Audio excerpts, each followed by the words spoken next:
पहला क्वेश्चन है दोस्तों, आवेश यानी कि चार्ज का एसआई मात्रक क्या होता है।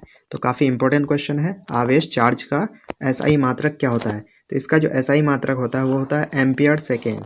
एम्पियर सेकेंड चार्ज का एसआई मात्रक होता है। चलिए अगला क्वेश्चन की ओर बढ़ते हैं। अगला क्वेश्चन है, एम्पियर सेकेंड को किस नाम से जाना जाता है।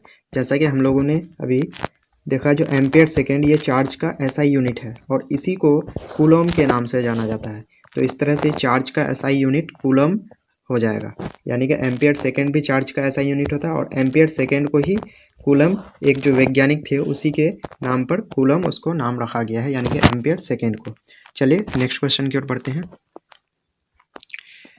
अगला क्वेश्चन है, आवेश का विमा क्या होता है। विमा मीन्स डायमेंशन, तो काफ़ी इंपॉर्टेंट है ये। तो आवेश का जो विमा होता है M naught L naught T A, या सिर्फ और सिर्फ टी ए भी दिया हुआ हो सकता है, या M naught L naught T I, यानी कि M naught L naught T A भी होता है, M naught L naught T I भी होता है। तो आवेश का ये डायमेंशन हो गया, यानी कि विमा। चलिए नेक्स्ट क्वेश्चन की ओर बढ़ते हैं। नेक्स्ट क्वेश्चन है, आवेश कैसी राशि है, यानी कि चार्ज कैसी राशि है। तो इसका जो सही आंसर होगा वो हो जाएगा अदिश राशि, यानी कि इंग्लिश में स्केलर क्वांटिटी। तो आवेश एक अदिश राशि है। चलिए आगे बढ़ते हैं। आगे है, आवेश का सीजीएस मात्रक यानी कि सीजीएस यूनिट क्या होता है। सीजीएस मतलब सेंटीमीटर ग्राम सेकेंड, यूनिट क्या होता है। तो इसका जो राइट आंसर होगा वो हो जाएगा ईएसयू। ईएसयू यानी कि इलेक्ट्रोस्टैटिक यूनिट, या फिर इसको स्टेट कॉलम भी बोलते हैं। तो ध्यान रखेंगे, काफ़ी इंपॉर्टेंट क्वेश्चन है। इलेक्ट्रोस्टैटिक यूनिट, इसको स्टेट कूलम भी कहा जाता है। यही आवेश का एसआई मात्रक है, सॉरी सीजीएस मात्रक है। चलिए नेक्स्ट क्वेश्चन की ओर बढ़ते हैं। नेक्स्ट क्वेश्चन कह रहा है, एक कूलम में कितने ईएसयू होते हैं। जैसा कि अभी हम लोगों ने पढ़ा, ईएसयू आवेश का सीजीएस मात्रक है। तो एक कूलम में कितने ईएसयू होते हैं। तो इसका जो सही आंसर होगा वो 3 × 10⁹ ईएसयू, यानी कि 3 × 10⁹ ईएसयू होता है। यानी कि कूलम बड़ा होता है, ईएसयू छोटा होता है। अगला क्वेश्चन है, आवेश का दूसरा मात्रक क्या होता है। जैसे कि हम लोगों ने अभी देखा, आवेश का एसआई मात्रक हो गया आवेश का एसआई मात्रक हो गया कूलम, उसके बाद सीजीएस मात्रक हो गया ईएसयू। उसी तरह से और अदर जो यूनिट होते हैं वो होते हैं ईएमयू, यानी कि इलेक्ट्रोमैग्नेटिक यूनिट, या एब्सोल्यूट कूलम, और एब्सोल्यूट कूलम को ही शॉर्ट में एबी कूलम भी कहा जाता है। चलिए अगला क्वेश्चन की ओर बढ़ते हैं। अगला क्वेश्चन है, एक ईएमयू में कितने कूलम होते हैं। एक ईएमयू में कितने कूलम होते हैं। ईएमयू यानी कि इलेक्ट्रोमैग्नेटिक यूनिट। तो एक ईएमयू में 10 कूलम होते हैं, यानी कि ईएमयू कूलम से बड़ा होता है, और कूलम जो है एसआई मात्रक है किसका, चार्ज का। चलिए नेक्स्ट क्वेश्चन की ओर बढ़ते हैं हम लोग। नेक्स्ट क्वेश्चन कह रहा है, एक ईएमयू में कितने ईएसयू होते हैं। तो ईएसयू चार्ज का सीजीएस यूनिट, और ईएमयू अदर यूनिट। तो एक ईएमयू में 3 × 10 ईएसयू होता है, यानी कि 3 × 10⁻10 ईएसयू। अगला क्वेश्चन है, आवेश की सबसे छोटी इकाई क्या है। काफ़ी इंपॉर्टेंट क्वेश्चन है ये आपके बोर्ड एग्जाम के लिए। तो आवेश की जो सबसे छोटी इकाई है वो फ्रैंकलिन है, तो ध्यान रखेंगे। नेक्स्ट क्वेश्चन की ओर बढ़ते हैं। नेक्स्ट क्वेश्चन है, आवेश की बड़ी इकाई क्या है। आवेश की बड़ी इकाई, तो काफ़ी इंपॉर्टेंट क्वेश्चन, मोस्ट वीवीआई इसको बोल सकते हैं। यह है फैराड, यानी कि आवेश की जो सबसे बड़ी इकाई होती है वो होती है फैराड। अगला क्वेश्चन है, एक फैराड में कितने कूलम होते हैं। एक फैराड में कितने कूलम होते हैं। तो ये हो जाएगा 96,487, या फिर इसको हम लोग लगभग में बोलते हैं 96,500 कूलम। तो जैसा आपको ऑप्शन में दिया हुआ है उसी तरह से आप लोग टिक लगाएंगे। तो काफ़ी इंपॉर्टेंट, इसको मोस्ट वीवीआई बोल सकते हैं हम लोग। ये काफ़ी इंपॉर्टेंट क्वेश्चन हो जाएगा आपके बोर्ड एग्जाम के लिए, यानी कि एक फैराड में 96,500 कूलम होते हैं। चलिए नेक्स्ट क्वेश्चन की ओर बढ़ते हैं। नेक्स्ट क्वेश्चन कह रहा है, आवेश का खोजकर्ता किसे माना जाता है। यहाँ किसे होगा, सॉरी। आवेश का खोजकर्ता किसे माना जाता है, यानी कि आवेश की खोज किसने की। तो ये है थेल्स। थेल्स को माना जाता है आवेश का खोजकर्ता। चलिए नेक्स्ट क्वेश्चन की ओर बढ़ते हैं। नेक्स्ट क्वेश्चन कह रहा है, आवेश की खोज कब की गई। आवेश की खोज यानी कि थेल्स ने कब की। तो इसका जो सही आंसर होगा वो 600 BC, यानी कि बिफोर क्राइस्ट, यानी कि ईसा पूर्व 600 ईसा पूर्व में आवेश की खोज की गई थी। अगला क्वेश्चन है, आवेश को 2 भागों में किसने बांटा। 2 भाग, यानी कि एक पॉजिटिव चार्ज और एक निगेटिव चार्ज, यानी कि धनात्मक आवेश और ऋणात्मक आवेश। तो इसको किसने बांटा। तो इसका जो राइट आंसर होगा वो हो जाएगा बेंजामिन फ्रैंकलिन। काफ़ी इंपॉर्टेंट क्वेश्चन है, यानी कि आवेश को 2 भागों में निगेटिव और पॉजिटिव चार्ज में बेंजामिन फ्रैंकलिन ने बांटा। तो चलिए नेक्स्ट क्वेश्चन की ओर बढ़ते हैं। नेक्स्ट क्वेश्चन कह रहा है एक एंगस्ट्रॉम को ए नोट से डिनोट किया जाता है, यानी कि सूचित किया जाता है, इसमें कितना मीटर होता है? तो इसका जो राइट आंसर होगा 10⁻⁻10 मीटर, यानी कि 10 पे पावर -10 मीटर होता है एक एंगस्ट्रॉम में। तो काफ़ी इंपॉर्टेंट क्वेश्चन है ये भी। चलिए अगला क्वेश्चन की ओर बढ़ते हैं। अगला क्वेश्चन है आवेश के रैखिक घनत्व का एसआई मात्रक क्या होता है? आवेश का जो लीनियर डेंसिटी होता है, यानी कि लीनियर डेंसिटी ऑफ चार्ज, इसका एसआई मात्रक क्या होता है? तो इसका जो राइट आंसर होगा वो हो जाएगा कूलम पर मीटर। ये C फॉर कूलम और M फॉर मीटर, कूलम पर मीटर ही आवेश का रैखिक घनत्व का एसआई मात्रक होता है। चलिए नेक्स्ट क्वेश्चन की ओर बढ़ते हैं। नेक्स्ट क्वेश्चन है आवेश के रैखिक घनत्व का विमा क्या है? विमा मीन्स डायमेंशन। तो आवेश के जो रैखिक घनत्व होता है उसका विमा हो जाता है m0 L पे पावर -1 TA, यानी कि m0 L इनवर्स TA इसका विमा हो जाता है। काफ़ी इंपॉर्टेंट क्वेश्चन है। चलिए अगला क्वेश्चन की ओर बढ़ते हैं। अगला क्वेश्चन है आवेश के पृष्ठीय घनत्व का मात्रक क्या है? यानी कि सरफेस डेंसिटी ऑफ चार्ज, इसका जो एसआई मात्रक होता है वो क्या होता है? तो इसका जो राइट आंसर हो जाएगा ऑप्शन, यानी कि कूलम पर मीटर स्क्वायर, कूलम पर मीटर स्क्वायर। चलिए आगे बढ़ते हैं।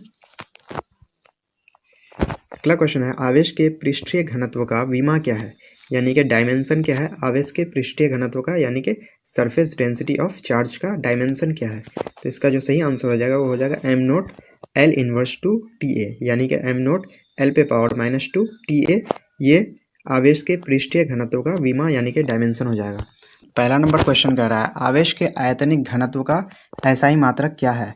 यानी कि वॉल्यूमेट्रिक डेंसिटी ऑफ चार्ज, इसका जो एसआई मात्रक होता है वो कूलम पर मीटर क्यूब होता है, कूलम पर मीटर क्यूब। तो ध्यान रखेंगे दोस्तों। चलिए नेक्स्ट क्वेश्चन की ओर बढ़ते हैं।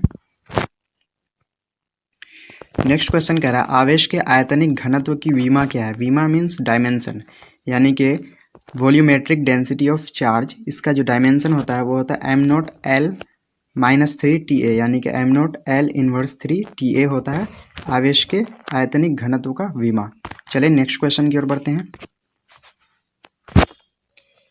नेक्स्ट क्वेश्चन है घर्षण आवेश को किस नाम से जाना जाता है? घर्षण आवेश मतलब फ्रिक्शनल फोर्स, फ्रिक्शन के कारण जो चार्ज उत्पन्न होता है उसको बोलते हैं घर्षण आवेश। तो इसको और दूसरे नाम से जाना जाता है स्थिर आवेश, यानी कि स्टैटिक चार्ज। तो ध्यान रखेंगे, काफ़ी इंपॉर्टेंट क्वेश्चन है ये आपके बोर्ड एग्जाम के लिए। चलिए नेक्स्ट क्वेश्चन की ओर बढ़ते हैं। नेक्स्ट क्वेश्चन है आवेश को उत्पन्न करने के कितने विधि हैं? यानी कि आवेश को कितने विधियों के द्वारा उत्पन्न किया जा सकता है? तो इसका जो राइट आंसर होगा वो हो जाएगा 3, यानी कि 3 विधियों के द्वारा उत्पन्न किया जा सकता है। तो अब कौन कौन सी विधि है इसको हम लोग सब्जेक्टिव क्वेश्चंस में कवर करेंगे। अगला क्वेश्चन है स्थिर वैद्युत बल कितने प्रकार के होते हैं? यानी कि इलेक्ट्रोस्टैटिक जो फोर्स होते हैं वो कितने तरह के होते हैं? तो वो 2 तरह के होते हैं। चलिए नेक्स्ट क्वेश्चन की ओर बढ़ते हैं। नेक्स्ट क्वेश्चन कह रहा है सजातीय आवेशों के बीच होता है, सजातीय मतलब लाइक चार्जेस, यानी कि जो एक तरह के चार्जेज होते हैं उसके बीच होता है विकर्षण, यानी कि रिपल्सन, यानी कि वो एक दूसरे को रिपेल करते हैं, एक दूसरे को धक्का देते हैं। अगला क्वेश्चन है विजातीय आवेशों के बीच होता है, यानी कि जो अनलाइक चार्जेस होते हैं, अलग अलग तरह के चार्ज होते हैं, यानी कि पॉजिटिव और नेगेटिव, तो इनके बीच आकर्षण होता है, यानी कि वो एक दूसरे को अट्रैक्ट करते हैं, एक दूसरे को खींचते हैं। तो काफ़ी इंपॉर्टेंट क्वेश्चन है ये। चलिए नेक्स्ट क्वेश्चन की ओर बढ़ते हैं। नेक्स्ट क्वेश्चन काफ़ी इंपॉर्टेंट क्वेश्चन है, वेरी इंपॉर्टेंट क्वेश्चन इसको हम लोग कह सकते हैं। हवा या निर्वात की वैद्युतशीलता यानी कि इलेक्ट्रोपरमिटिविटी कितनी होती है? तो इसका जो राइट आंसर होगा 8.85 मल्टीप्लाई 10⁻⁻12 कूलम स्क्वायर पर न्यूटन पर मीटर स्क्वायर, यानी कि हवा या निर्वात की वैद्युतशीलता जो होती है इलेक्ट्रिक परमिटिविटी वो होती है 8.85 मल्टीप्लाई 10⁻⁻12 इतनी होती है कूलम स्क्वायर पर न्यूटन मीटर स्क्वायर, यानी कि ये इसका यूनिट हो गया। तो ध्यान रखेंगे इलेक्ट्रोपरमिटिविटी का जो यूनिट होता है यानी कि वैद्युतशीलता का कूलम स्क्वायर पर न्यूटन पर मीटर स्क्वायर होता है, और इसका जो पूरा मान होता है हवा या निर्वात में वैद्युतशीलता का वो होता है 8.85 मल्टीप्लाई 10⁻⁻12। तो काफ़ी इंपॉर्टेंट क्वेश्चन है ये, ध्यान रखिएगा इसको आप ज़रूर। चलिए नेक्स्ट क्वेश्चन की ओर बढ़ते हैं। नेक्स्ट क्वेश्चन हवा या निर्वात के लिए स्थिर वैद्युत बल का मान कितना होता है? यानी कि हवा, एयर या वैक्यूम के लिए इलेक्ट्रोस्टैटिक फोर्स का वैल्यू कितना होता है, मान कितना होता है? तो ये हो जाता है 9 × 10⁻⁹ Q1 Q2 upon R square, यानी कि 9 multiply 10⁻⁹ Q1 Q2 upon R square. Q मतलब Q1 हो गया एक चार्ज और Q2 दूसरा चार्ज, और R हो गया उसके बीच की दूरी यानी कि डिस्टेंस। चलिए नेक्स्ट क्वेश्चन की ओर बढ़ते हैं। नेक्स्ट क्वेश्चन कह रहा है आपेक्षिक विद्युतशीलता यानी कि रिलेटिव परमिटिविटी, इसको इंग्लिश में बोलते हैं या फिर डाई इलेक्ट्रिक कांस्टेंट भी बोलते हैं।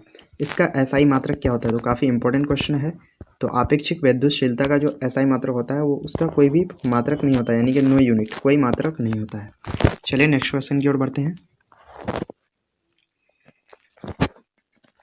नेक्स्ट क्वेश्चन है आपेक्षिक विद्युतशीलता या रिलेटिव परमिटिविटी या डाई इलेक्ट्रिक कांस्टेंट की विमा होती है, यानी कि डायमेंशन इसका क्या होता है? तो इसका कोई भी डायमेंशन नहीं होता है। जिसका कोई भी डायमेंशन नहीं होता है उसको इस तरह से लिखा जाता है M0 L0 T0। चलिए नेक्स्ट क्वेश्चन की ओर बढ़ते हैं। नेक्स्ट क्वेश्चन काफ़ी इंपॉर्टेंट क्वेश्चन है। यहाँ पे दिया हुआ है जल के लिए आपेक्षिक विद्युतशीलता का मान होता है, जल के लिए आपेक्षिक विद्युतशीलता का मान होता है वो होता है 80। तो ध्यान रखेंगे, जैसे कि हम लोगों ने अभी देखा आपेक्षिक विद्युतशीलता का कोई भी मात्रक नहीं होता है, इसलिए सिर्फ और सिर्फ 80 होता है जल के लिए आपेक्षिक विद्युतशीलता। काफ़ी इंपॉर्टेंट क्वेश्चन है। चलिए आगे बढ़ते हैं। आगे क्वेश्चन कर रहा है धातु के लिए आपेक्षिक विद्युतशीलता कितनी होती है? यानी कि धातु मेटल्स के लिए आपेक्षिक विद्युतशीलता का मान अनंत होता है, यानी कि इन्फिनाइट होता है धातु के लिए आपेक्षिक विद्युतशीलता का मान। अगला क्वेश्चन है हवा के लिए आपेक्षिक विद्युतशीलता का मान कितना होता है? तो हवा के लिए जो होता है 1.008 होता है, जिसको हम लोग लगभग में 1 मान सकते हैं। काफ़ी इंपॉर्टेंट क्वेश्चन है ये, इसको आप ज़रूर ध्यान रखेंगे। चलिए नेक्स्ट क्वेश्चन की ओर बढ़ते हैं। नेक्स्ट क्वेश्चन कर रहा है निर्वात के लिए आपेक्षिक विद्युतशीलता का मान होता है, निर्वात के लिए, तो निर्वात के लिए 1 होता है, यानी कि हवा के बराबर लगभग। चलिए नेक्स्ट क्वेश्चन की ओर बढ़ते हैं। नेक्स्ट क्वेश्चन है ऊर्जा पट्टी यानी कि एनर्जी बैंड कितने प्रकार के होते हैं? तो एनर्जी बैंड जो होते हैं वो 2 प्रकार के होते हैं। अब 2 प्रकार कौन कौन होते हैं इसको हम लोग सब्जेक्टिव क्वेश्चंस में इसको हम लोग डिस्कस करेंगे। चलिए नेक्स्ट क्वेश्चन देखते हैं। नेक्स्ट क्वेश्चन है जिस पदार्थ में फॉरबिडन एनर्जी गैप शून्य हो उसे क्या कहते हैं? तो जिस पदार्थ में फॉरबिडन एनर्जी गैप शून्य हो तो उसको चालक कहा जाता है। काफ़ी इंपॉर्टेंट क्वेश्चन है ये, आपके बोर्ड एग्जाम के लिए बहुत ही ज़्यादा इंपॉर्टेंट क्वेश्चन है। यानी कि जिस पदार्थ में फॉरबिडन एनर्जी गैप शून्य हो उसको चालक कहते हैं। तो इसको हम लोग डिस्कस करेंगे सब्जेक्टिव क्वेश्चन में फॉरबिडन एनर्जी गैप को। चलिए नेक्स्ट क्वेश्चन की ओर बढ़ते हैं। नेक्स्ट क्वेश्चन कर रहा है जिस पदार्थ में फॉरबिडन एनर्जी गैप अत्यधिक यानी कि बहुत ज़्यादा लगभग 6 इलेक्ट्रॉन वोल्ट हो, 6 इलेक्ट्रॉन वोल्ट हो उसे क्या कहते हैं? यानी कि फॉरबिडन एनर्जी गैप ज़्यादा होगा तो यानी कि करंट उससे फ्लो नहीं होगा, यानी कि उसको इंसुलेटर बोलेंगे। इसको हिंदी में कुचालक या फिर अचालक कहा जाता है। तो ध्यान रखेंगे जिसका forbidden energy gap 6 electron volt होता है उसी को इंसुलेटर बोलेंगे। चलिए नेक्स्ट क्वेश्चन की ओर बढ़ते हैं। नेक्स्ट क्वेश्चन करा है जिस पदार्थ में फॉरबिडन एनर्जी गैप काफ़ी कम लगभग 1 इलेक्ट्रॉन वोल्ट हो उसको क्या कहेंगे? अगर 6 इलेक्ट्रॉन वोल्ट हो तो उसको अचालक बोलेंगे यानी कि इंसुलेटर, अगर शून्य हो तो उसको चालक बोलेंगे, अगर 1 इलेक्ट्रॉन वोल्ट हो तो उसको सेमी कंडक्टर बोलेंगे यानी कि अर्धचालक बोलेंगे। तो काफ़ी इंपॉर्टेंट क्वेश्चन है ये। चले हम लोग 20 नंबर क्वेश्चन की ओर बढ़ते हैं। 20 नंबर क्वेश्चन है, काफ़ी इंपॉर्टेंट क्वेश्चन है अभी। इसमें कह रहा है ऐसे पदार्थ जिनसे आवेश प्रवाहित न हो परंतु आवेश उत्पन्न हो, ऐसा पदार्थ जिसमें आवेश उत्पन्न हो लेकिन उससे आवेश फ्लो नहीं हो यानी कि प्रवाहित नहीं हो, तो ऐसे पदार्थ को डाई इलेक्ट्रिक सब्सटेंस बोलते हैं। काफ़ी इंपॉर्टेंट क्वेश्चन है, इसको आप जरूर ध्यान रखेंगे। डाई इलेक्ट्रिक सब्सटेंस जैसा कि कॉम, कंघी, इसमें आवेश उत्पन्न होता है। विलेन क्लॉथ यानी कि ऊनी जो कपड़े होते हैं इसमें आवेश जरूर उत्पन्न होते हैं लेकिन आवेश इससे फ्लो नहीं होते यानी कि प्रवाहित नहीं होते हैं। डाई इलेक्ट्रिक सब्सटेंस कितने प्रकार के होते हैं? डाई इलेक्ट्रिक सब्सटेंस ऐसा सब्सटेंस जिसमें चार्ज उत्पन्न होता है लेकिन चार्ज उससे फ्लो नहीं होता है उसी को डाई इलेक्ट्रिक सब्सटेंस बोलते हैं।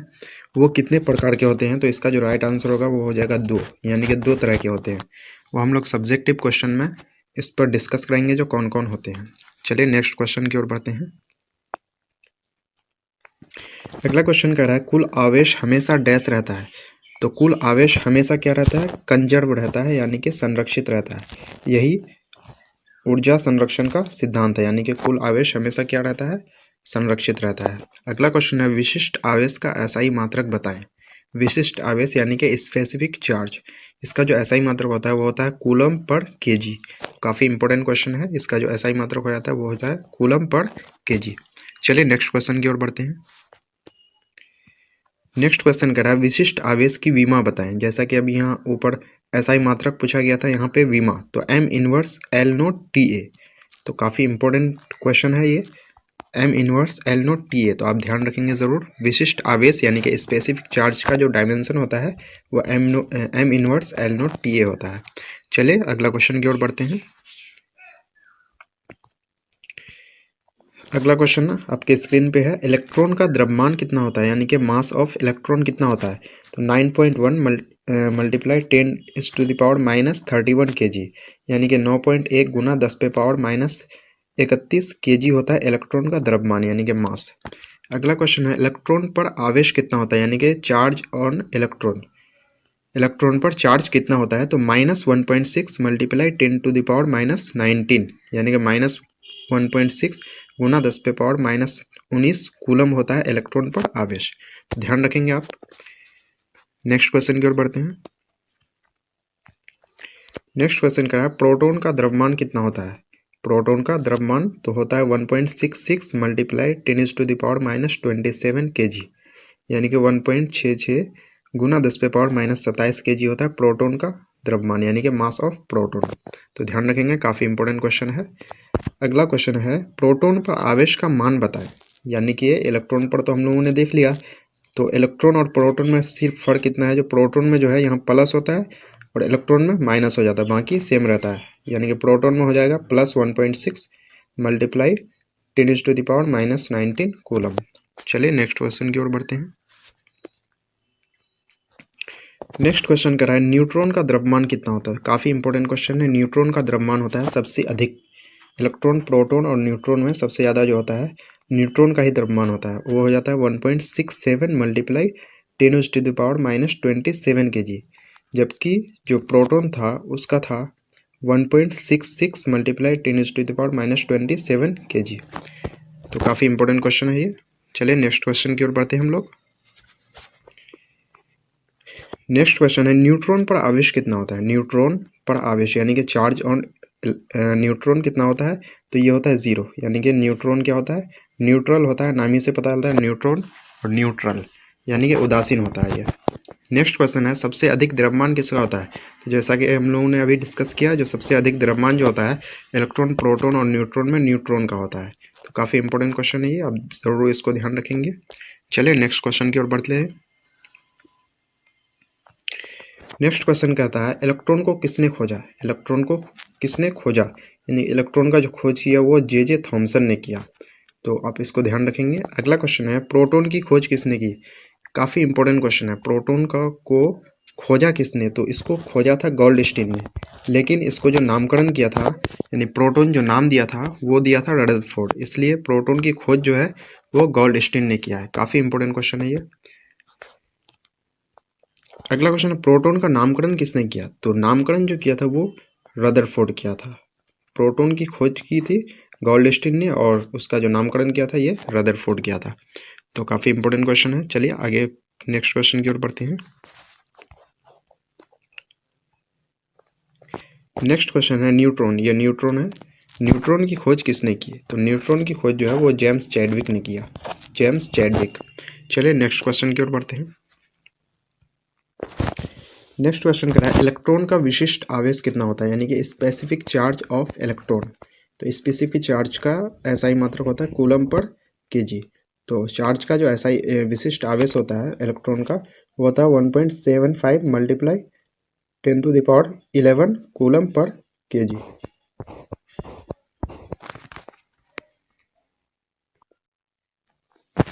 इलेक्ट्रॉन का विशिष्ट आवेश हो जाता है 1.75 मल्टीप्लाई 10⁻11 कूलम पर केजी। तो काफ़ी इंपॉर्टेंट क्वेश्चन है ये, इसको ध्यान रखेंगे आप।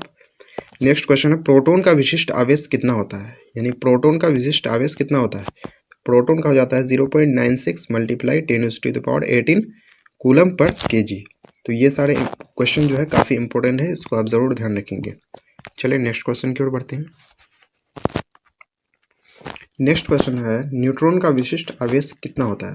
न्यूट्रॉन का विशिष्ट आवेश, क्योंकि विशिष्ट आवेश का फॉर्मूला होता है चार्ज अपॉन मास। तो चार्ज, क्योंकि न्यूट्रॉन पर चार्ज जीरो रहता है, जीरो बटे मास कितना भी देंगे तो इक्वल टू क्या हो जाएगा, जीरो ही हो जाएगा। इसलिए न्यूट्रॉन का विशिष्ट आवेश, स्पेसिफिक चार्ज ऑफ न्यूट्रॉन क्या होता है, 0 कूलम पर केजी। चलिए नेक्स्ट क्वेश्चन की ओर बढ़ते हैं। नेक्स्ट क्वेश्चन है, आवेश का वास्तविक पहचान क्या है। आवेश का जो वास्तविक पहचान होता है वो क्या होता है, एट्रैक्शन या फिर रिपल्सन, यानी आकर्षण या विकर्षण। तो काफ़ी इंपॉर्टेंट क्वेश्चन है ये, विकर्षण ही होता है आवेश का वास्तविक पहचान। आवेश का जो असल में पहचान है वो विकर्षण है। नेक्स्ट क्वेश्चन है, मोबाइल का चिप्स बनाने में किस अर्धचालक का प्रयोग किया जाता है। तो सबसे पहली बात, मोबाइल का चिप्स जो बनाया जाता है वो अर्धचालक से बनाया जाता है, ध्यान रखेंगे। और इसके लिए प्रयोग किया जाता है सिलिकॉन का। काफ़ी इंपॉर्टेंट क्वेश्चन है, आपके बोर्ड एग्जाम में पूछा जाता है। तो मोबाइल का चिप्स बनाने में कौन से अर्धचालक का प्रयोग किया जाता है, सिलिकॉन का। तो ध्यान रखेंगे आप। ठीक है, विद्युत तीव्रता, विद्युत तीव्रता जिसको इंग्लिश में कहा जाता है इलेक्ट्रिकल फील्ड इंटेंसिटी, या फिर इसका दूसरा नाम है इलेक्ट्रिकल इंटेंसिटी या फिर इलेक्ट्रिकल स्ट्रेंथ। ये तीनों नाम विद्युत तीव्रता का ही है इंग्लिश में। तो ये एक कैसी राशि है, यानी कि अदिश है या फिर सदिश है। तो ये ध्यान रखेंगे सदिश राशि है। तो काफ़ी इंपॉर्टेंट सवाल है, जो विद्युत तीव्रता कैसी राशि है, तो सदिश राशि है। चलिए अगला सवाल की ओर बढ़ते हैं। अगला सवाल कह रहा है, विद्युत तीव्रता का SI मात्रक बताएं। तो विद्युत तीव्रता यानी कि इलेक्ट्रिकल फील्ड इंटेंसिटी इसका जो है तीव्रता, इसका तीव्रता का जो SI मात्रक होता है वो न्यूटन पर कूलम होता है। न्यूटन यानी कि फोर्स का जो SI यूनिट होता है, और चार्ज का जो SI यूनिट होता है कूलम, यानी कि न्यूटन पर कूलम विद्युत तीव्रता का SI मात्रक हो गया। चलिए नेक्स्ट क्वेश्चन की ओर बढ़ते हैं। नेक्स्ट क्वेश्चन कह रहा है, विद्युत तीव्रता की विमा बताएं, यानी कि डायमेंशन। तो विद्युत तीव्रता की जो विमा होती है, डायमेंशन, वो ml T inverse 3 A inverse होती है, यानी कि ml T पे पावर -3 A पे पावर -1, ये विद्युत तीव्रता का विमा होता है। तो काफ़ी इंपॉर्टेंट क्वेश्चन है ये, इसको आप ध्यान रखेंगे। चलिए अगला सवाल की ओर बढ़ते हैं। अगला क्वेश्चन कह रहा है, विद्युत विभव यानी कि इलेक्ट्रिकल पोटेंशियल। विद्युत विभव जिसको इंग्लिश में इलेक्ट्रिकल पोटेंशियल बोलते हैं, इसका SI मात्रक बताएं। तो विद्युत विभव, विभव आ गया, इसका मतलब वोल्ट आना ही है। तो इसको जूल पर कूलम भी बोला जाता है, या फिर इसको वोल्ट कहा जाता है। तो विद्युत विभव का जो SI मात्रक होता है वो जूल पर कूलम या वोल्ट होता है।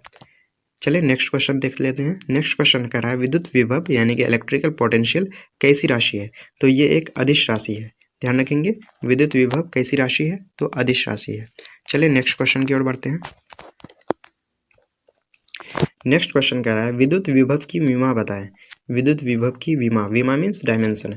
तो डायमेंशन जो हो जाएगा ml square T inverse 3 A inverse, ml square T inverse 3 A inverse जो है विद्युत विभव की विमा हो जाएगा। चलिए अगला क्वेश्चन की ओर बढ़ते हैं। अगला क्वेश्चन कर रहा है, विद्युत द्विध्रुव आघूर्ण। काफ़ी इंपॉर्टेंट क्वेश्चन है ये। इलेक्ट्रिक डाइपोल मोमेंट जिसको इंग्लिश में कहा जाता है, ये कैसी राशि है। तो ये एक सदिश राशि है। इलेक्ट्रिकल पोटेंशियल विद्युत विभव एक अदिश राशि थी, और विद्युत द्विध्रुव आघूर्ण जो है ये एक सदिश राशि है। काफ़ी इंपॉर्टेंट क्वेश्चन है ये, ध्यान रखेंगे इसको आप जरूर। चलिए नेक्स्ट क्वेश्चन की ओर बढ़ते हैं। नेक्स्ट क्वेश्चन देख पा रहे होंगे आप, विद्युत, ये विद्युत है, विद्युत द्विध्रुव आघूर्ण की दिशा क्या होती है। काफ़ी इंपॉर्टेंट क्वेश्चन है, क्योंकि इसमें दिशा होती है तभी ये विद्युत द्विध्रुव आघूर्ण क्या है, सदिश राशि है। तो ये जो होती है इसकी दिशा ऋणात्मक से धनात्मक, यानी कि नेगेटिव से पॉजिटिव की ओर इसकी दिशा होती है। नेक्स्ट क्वेश्चन कह रहा है, विद्युत द्विध्रुव आघूर्ण का SI मात्रक क्या होता है। विद्युत द्विध्रुव आघूर्ण का जो है SI मात्रक क्या होता है। तो इसका जो SI मात्रक हो जाता है कूलम मीटर, कूलम मीटर होता है विद्युत द्विध्रुव आघूर्ण का SI मात्रक। तो काफ़ी इंपॉर्टेंट क्वेश्चन है ये। चलिए नेक्स्ट क्वेश्चन की ओर बढ़ते हैं। नेक्स्ट क्वेश्चन कह रहा है, विद्युत द्विध्रुव आघूर्ण की विमा बताएं। विद्युत द्विध्रुव आघूर्ण की विमा, तो विमा जो हो जाता है m0 LTA, या फिर इसको LTA भी बोल सकते हैं, या फिर m0 LTA।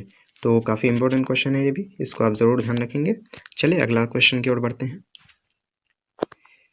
अगला क्वेश्चन भी काफ़ी इंपॉर्टेंट क्वेश्चन है। अगला क्वेश्चन कर रहा है, किसी, ये किसी है, किसी समविभवीय सतह यानी कि एक्वी पोटेंशियल सरफेस, जिस सरफेस का पोटेंशियल सेम हो यानी कि समान हो, के किसी बिंदु पर विद्युत तीव्रता होती है। यानी कि किसी समविभवीय सतह के किसी बिंदु पर विद्युत तीव्रता कैसी होती, क्या होती है, तो लंबवत होती है, यानी कि वहाँ पे परपेंडिकुलर होती है विद्युत तीव्रता। तो काफ़ी इंपॉर्टेंट क्वेश्चन है ये।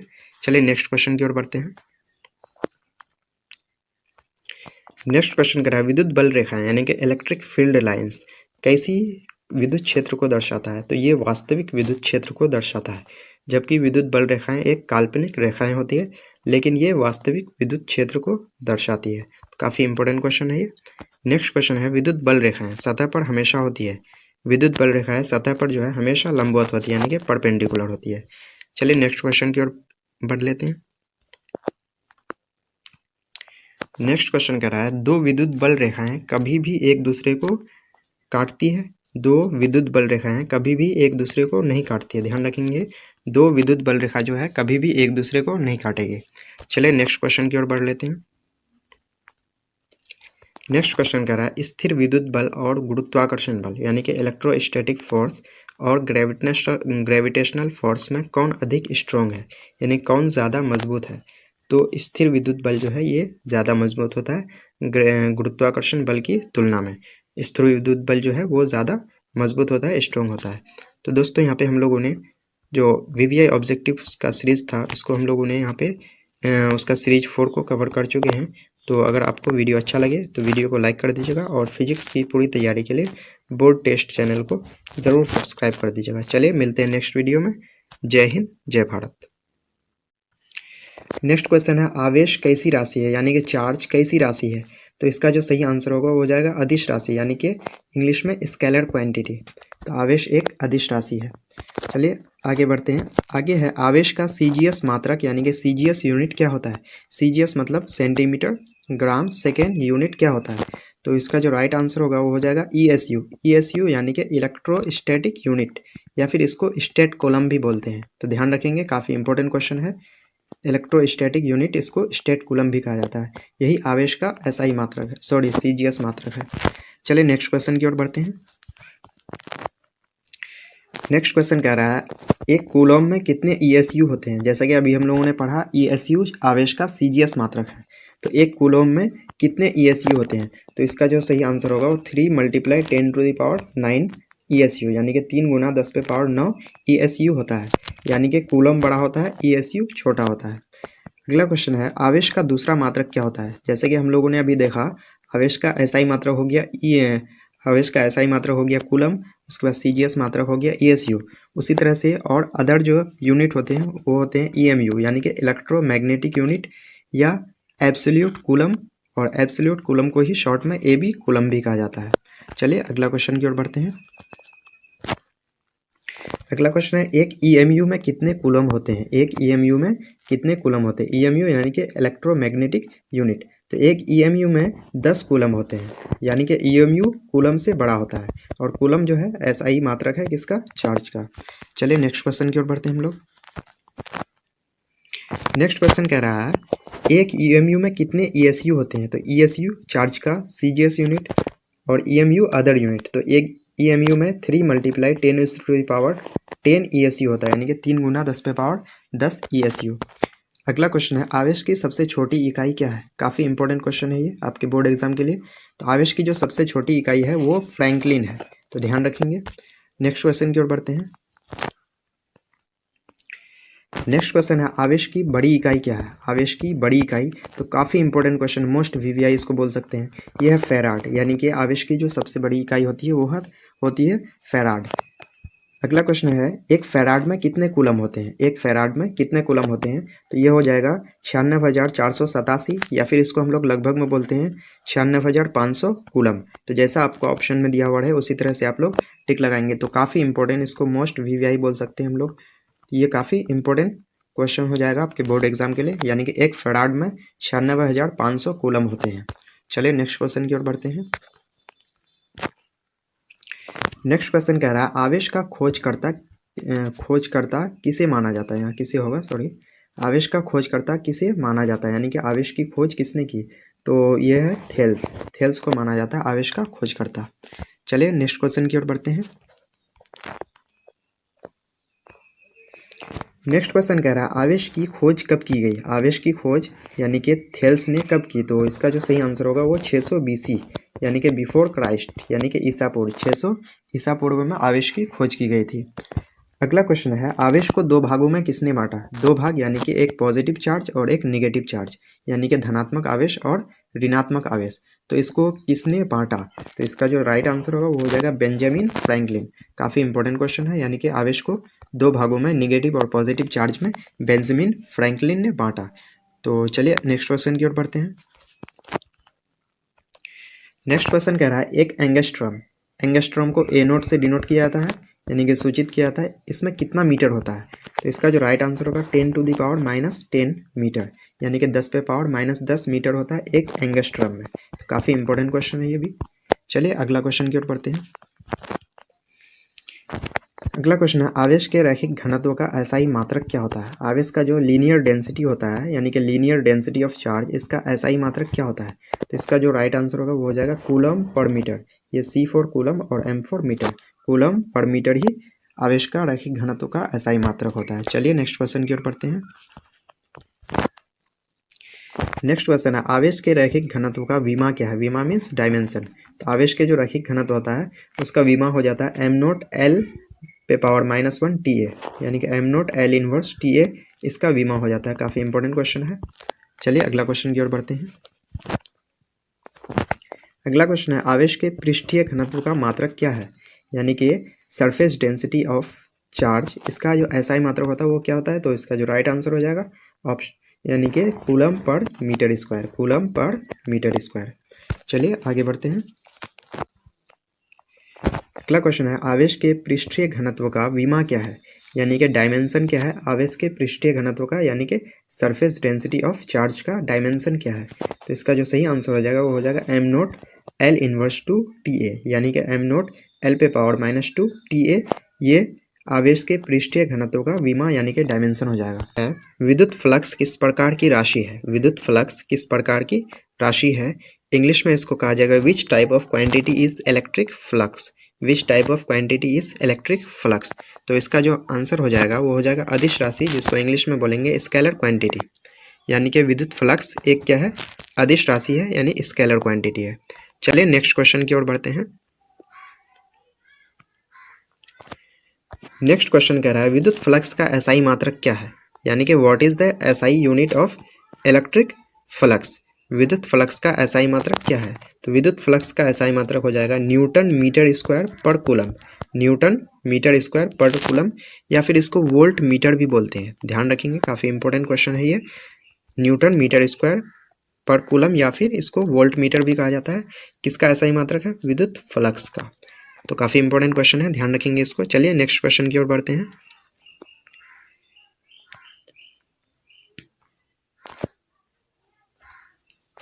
नेक्स्ट क्वेश्चन कह रहा है विद्युत फ्लक्स की विमा बताएं, यानी कि what is the dimension of electric flux. Dimension का हिंदी होता है विमा, यानी कि विद्युत फ्लक्स की विमा यह हो जाएगा ml3 T inverse 3 A inverse, यानी कि विद्युत फ्लक्स की जो है विमा हो जाएगा ml3 T inverse 3 A inverse, इसका विमा हो जाएगा। तो काफ़ी इंपॉर्टेंट क्वेश्चन है, ध्यान रखेंगे इसको। चलिए नेक्स्ट क्वेश्चन की ओर बढ़ते हैं। नेक्स्ट क्वेश्चन कर रहा है ठोस कोण का एसआई मात्रक क्या होता है? ठोस कोण का एसआई मात्रक क्या होता है? यानी कि what is the SI unit of solid angle. Solid angle का जो है एसआई मात्रक हो जाता है वो हो जाता है स्टेरेडियन। काफ़ी इंपॉर्टेंट क्वेश्चन है ये। स्टेरेडियन ठोस कोण का एसआई मात्रक होता है, यानी कि सॉलिड एंगल का एसआई मात्रक होता है। चलिए नेक्स्ट क्वेश्चन की ओर बढ़ते हैं। नेक्स्ट क्वेश्चन जो कि अब तक का मोस्ट विवियर क्वेश्चन है वह है किसी वस्तु के ठोस कोण का कुल मान कितना होता है? यानी कि what is the total value of solid angle of any object. यानी किसी भी ऑब्जेक्ट का, किसी भी वस्तु का ठोस कोण का कुल मान जो होता है वो होता है 4 पाई स्टेरेडियन। स्टेरेडियन जो कि ठोस कोण का यूनिट होता है, और टोटल वैल्यू जो होता है वो होता है 4 पाई स्टेरेडियन, इसका कुल मान हो जाता है। तो काफ़ी इंपॉर्टेंट क्वेश्चन है, इसको आप ज़रूर ध्यान रखेंगे।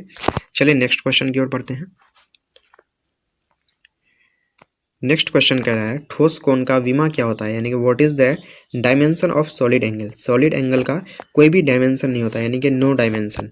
सॉलिड एंगल का कोई भी डायमेंशन नहीं होता है, और जिसका कोई भी डायमेंशन नहीं होता उसको हम लोग इस रूप में डिनोट करते हैं m0 L0 T0, यानी कि m पे पावर 0, L पे पावर 0, T पे पावर 0, इसको कहा जाता है m0 L0 T0। चलिए नेक्स्ट क्वेश्चन की ओर बढ़ते हैं। नेक्स्ट क्वेश्चन भी काफ़ी इंपॉर्टेंट होने वाला है।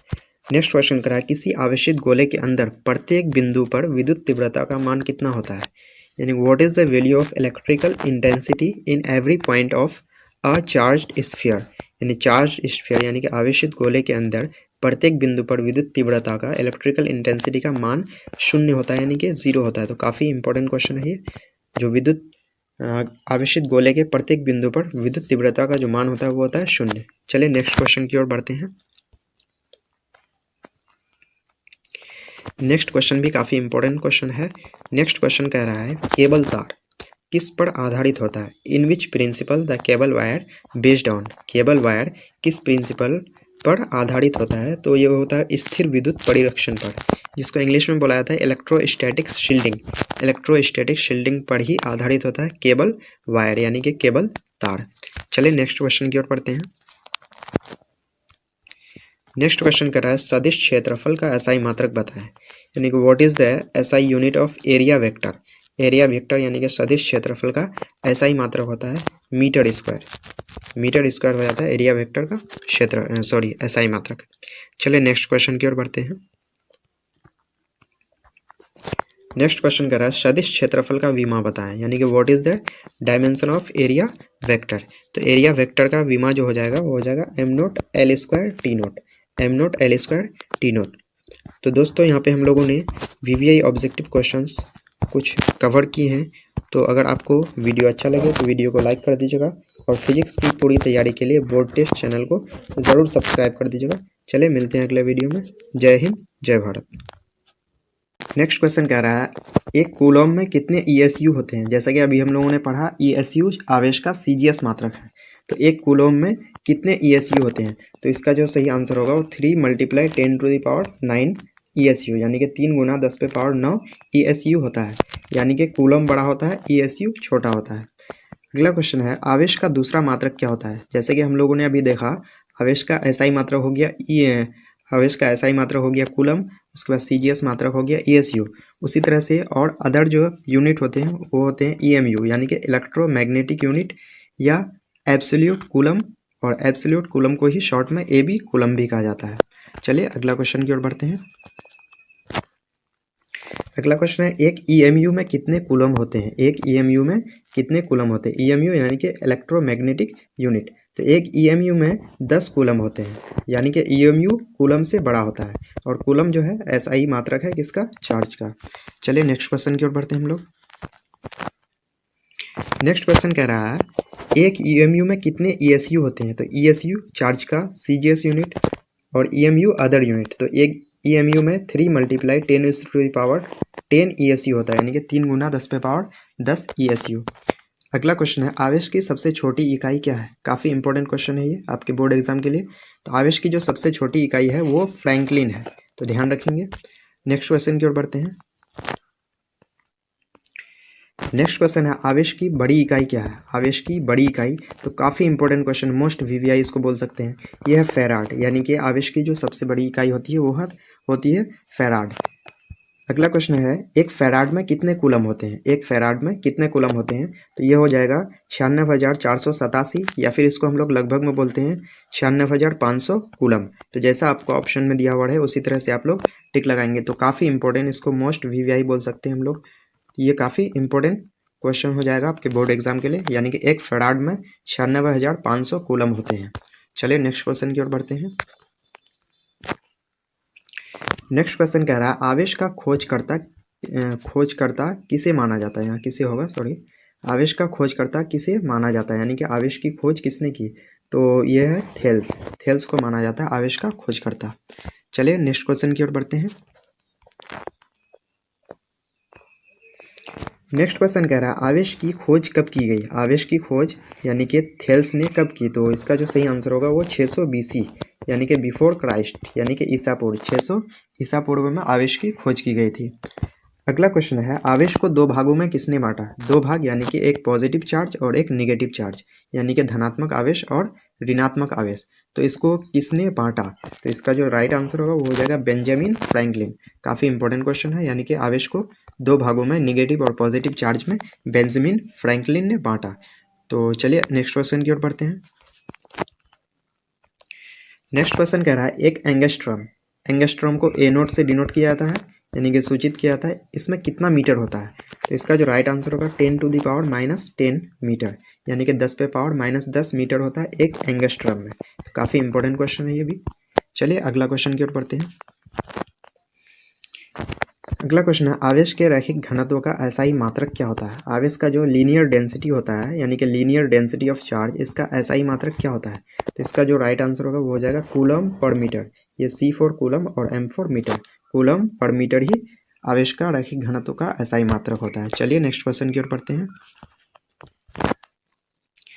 नेक्स्ट क्वेश्चन है आवेश के रैखिक घनत्व का विमा क्या है। विमा मीन्स डायमेंशन। तो आवेश के जो रैखिक घनत्व होता है उसका विमा हो जाता है m0 L (-1 TA), यानी कि m0 L इनवर्स TA इसका विमा हो जाता है। काफ़ी इंपॉर्टेंट क्वेश्चन है। चलिए अगला क्वेश्चन की ओर बढ़ते हैं। अगला क्वेश्चन है आवेश के पृष्ठीय घनत्व का मात्रक क्या है, यानी कि सरफेस डेंसिटी ऑफ चार्ज, इसका जो एसआई मात्रक होता है वो क्या होता है। तो इसका जो राइट आंसर हो जाएगा ऑप्शन, यानी कि कूलम पर मीटर स्क्वायर, कूलम पर मीटर स्क्वायर। चलिए आगे बढ़ते हैं। अगला क्वेश्चन है आवेश के पृष्ठीय घनत्व का विमा क्या है, यानी कि डायमेंशन क्या है आवेश के पृष्ठीय घनत्व का, यानी कि सरफेस डेंसिटी ऑफ चार्ज का डायमेंशन क्या है। तो इसका जो सही आंसर हो जाएगा वो हो जाएगा m0 L inverse two TA, यानी कि m0 L (-2 TA ये आवेश के पृष्ठीय घनत्व का विमा यानी कि डायमेंशन